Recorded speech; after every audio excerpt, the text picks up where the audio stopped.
నమస్తే అండి. మనం సంపూర్ణ ఆరోగ్యంగా ఉండాలంటే ప్రకృతి మనకు ప్రసాదించే సీజన్ల పండ్లను తింటూ ఉండాలి. అందులో ఇప్పుడు మనకు ముఖ్యంగా ఈ నేరేడు పండ్లు ఈ సీజన్లో దొరుకుతాయి. ఇవి వగరు, తీపి, పులుపుగా ఉంటాయి అన్నమాట. ఈ నేరేడు కాయల్లో కాల్షియం, విటమిన్లు, సిబి ఇలాంటివన్నీ అనేక రకాలు ఉంటాయి.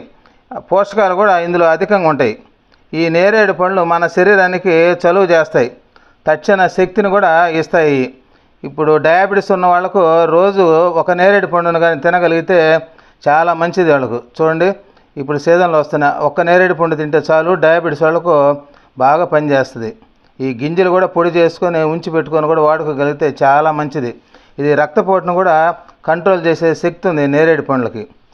అంతేకాకుండా యూరిన్ ఇన్ఫెక్షన్ ఉన్న వాళ్ళకు కూడా ఈ నేరేడు పండ్లు ఈ సీజన్లో తినగలిగితే చాలా బాగా పనిచేస్తుంది. మూత్రంలో మంటను కూడా తగ్గిస్తుంది, అంత బాగా పనిచేస్తుంది.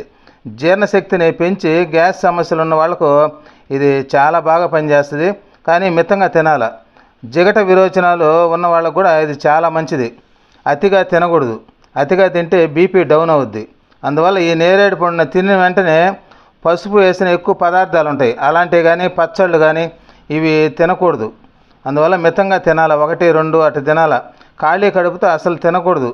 ఎందుకంటే ఈ నేరేడు పండ్లు ఖాళీ కడుపుతో తింటే వికారము, వాంతులు ఇలాంటివి వచ్చేదానికి వీలవుద్ది. గర్భవతులు కూడా తినకుండా ఉండడం మంచిది. తినిన వెంటనే పాలు కూడా తాగకూడదు. ఈ చర్మ వ్యాధులు అధికంగా ఉన్నవాళ్ళు తినకుండా ఉండడం చాలా మంచిది అన్నమాట. అందువల్ల ఇవి తెలుసుకొని ఈ సీజన్లో వచ్చే ఈ ఫ్రూట్స్ని కానీ తినగలిగితే చాలా ఆరోగ్యకరము. ఔషధ గుణాలు అధికంగా ఉన్నాయి. ఎన్నో వ్యాధులు నయం చేసే శక్తి ఉంది. అందులోనూ వ్యాధి నిరోధక శక్తిని పెంచుతుంది. దీనిలో సి విటమిన్ ఉంది కాబట్టి ప్రతి ఒక్కరికి చాలా మంచిది. ఈ సీజన్లో వచ్చే ఈ నేరేడు పండ్లను తిని ఆరోగ్యంగా ఉంటారని కోరుకుంటున్నాను. నమస్తే.